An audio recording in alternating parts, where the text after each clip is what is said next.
Saludos audiencia, bueno mi nombre es Eduardo, hoy les voy a presentar un pequeño relato acerca de, la sorprendentemente larga historia de Nintendo. Voy a hablar básicamente de lo que fueron sus éxitos en sus tres primeras consolas y de un pequeño tropiezo que tuvo por ahí de 1995 con el Virtual Boy.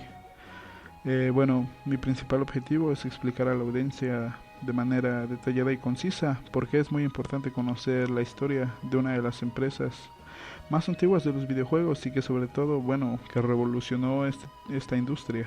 Todos alguna vez en nuestra vida, seamos gamers o no lo seamos, nos guste la tecnología o simplemente pues no somos de la época, hemos escuchado hablar acerca de Nintendo. Y es que Nintendo no solo es una de las industrias de videojuegos más importantes en el mundo, sino que es la empresa de videojuegos más vieja de la historia. Digo, a mí este dato me dejó totalmente perplejo y seguro que a ti también. Bien, empecemos con conocer cuál es la etimología de la palabra Nintendo. La palabra Nintendo podría ser una alteración del nombre japonés Nintendo, el cual puede traducirse como Nin, que significa encomendado, y Tendu, que significa cielo, por lo que básicamente pues Nintendo significa dejar la suerte al cielo. Y por más increíble que te parezca, la historia de Nintendo data del año de 1889, exactamente, no me equivoqué, es 1889. Y bueno, antes de que lo preguntes, no, ellos no estaban tallando figuritas de Mario en madera. Verás, para ese momento Nintendo Kopai era una mediana empresa que estaba establecida en Kioto. Había sido fundada por un señor de apellido Yamauchi, el cual se dedicaba a producir cartas Hanafuda, el cual es un juego bastante tradicional en Japón.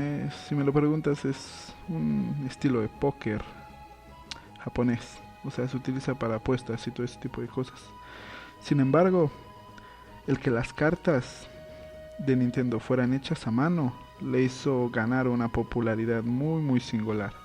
Cuando eres bueno haciendo algo y todos empiezan a dar cuenta que eres bueno haciendo eso, todo el mundo empieza a hacer lo mismo.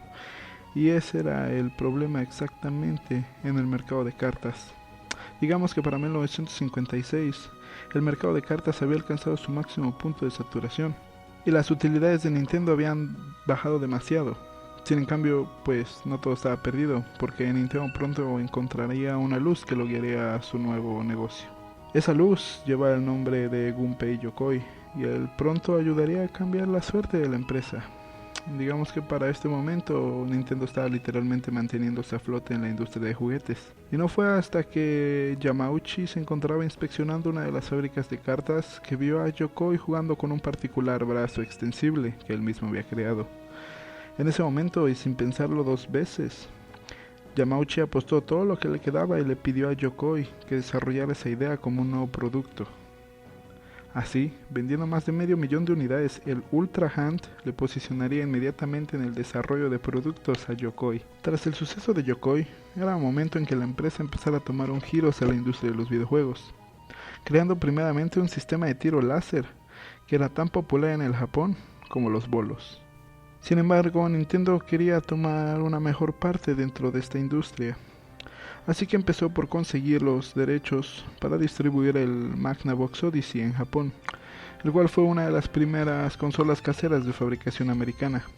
Tras esta experiencia, Nintendo salió con Mitsubishi Electric para desarrollar las que serían las primeras consolas caseras de la empresa, el Color TV Game 6 y el Color TV Game 15. Mientras que por otro lado, la mente maestra de Yokoi se encontraba trabajando en lo que sería la primera consola portátil de la historia, el famosísimo Game & Watch, el cual era un juego portátil con una pantalla de LCD que sería el predecesor de la obra maestra de Yokoi, el Game Boy. Tras sus experiencias de asociados, Nintendo empezó a fabricar sus propios juegos para las salas de Arcadia, obteniendo muy buenos resultados. Sin embargo, a Nintendo le llegaría una sorpresa, la cual no esperaba. Y yo supongo que alguna vez has escuchado hablar de Donkey Kong. Pues bueno, el gran éxito del juego de este mono céntrico no fue nada más y nada menos que de Shigeru Miyamoto, una leyenda de esta industria que apenas estaba siendo descubierta. Después de todo el éxito de Donkey Kong, Nintendo tomó la iniciativa de aventurarse en el campo del desarrollo de consolas, y para 1983 el resultado de esta fue la Famicom. Vendiendo más de medio millón de unidades en los 2 primeros meses de lanzamiento, fue un éxito rotundo para haber sido la primera consola de Nintendo. Sin en cambio, no todo fue color de rosa para Nintendo. Nintendo recibió demasiadas quejas acerca de que el sistema se congelaba, y bajo una exhaustiva investigación se comprobó que había una falla con los chips de la consola, y aquellas unidades que aún se encontraban en los mostradores lamentablemente tuvieron que ser removidas. Por si fuera poco, ese mismo año, un suceso marcó la historia de la industria de los videojuegos. El llamado Video Game Crash de 1983 se debió a que había demasiadas unidades en el mercado y este ya estaba saturado debido a las pocas ventas de las industrias. Sin embargo, Nintendo, no ajeno a los problemas, tomó ventaja en este suceso, sobreviviendo mientras veía que muchas industrias caían. Vendrían mejores tiempos para Nintendo, y para 1985 anunciaría que lanzaría el Famicom a todo el mundo, bajo el nombre del NES, el cual eran las siglas de Nintendo Entertainment System. Títulos estelares estarían por aparecer y se fueron desarrollando uno tras otro.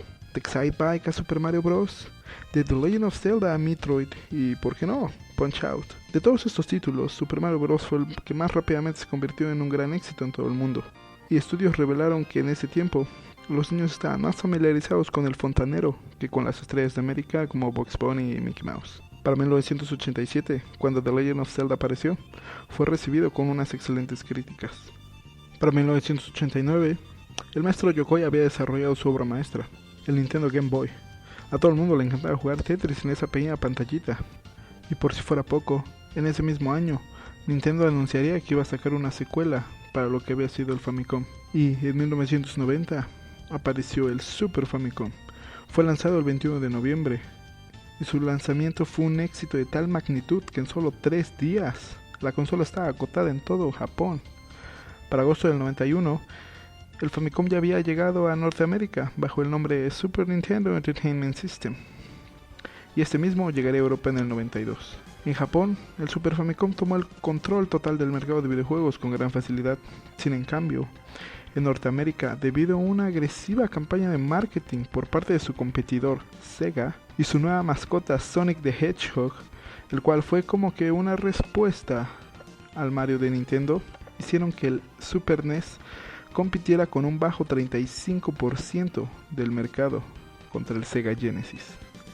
No obstante, tras el transcurso de los años, el Super NES en Norteamérica fue gradualmente superando al Genesis gracias a los títulos de sus franquicias como lo fue Super Mario World, The Legend of Zelda: A Link to the Past, Super Metroid, Street Fighter II y la saga de Final Fantasy, logrando que las ventas mundiales del Super NES fueran mucho más altas que las del Genesis.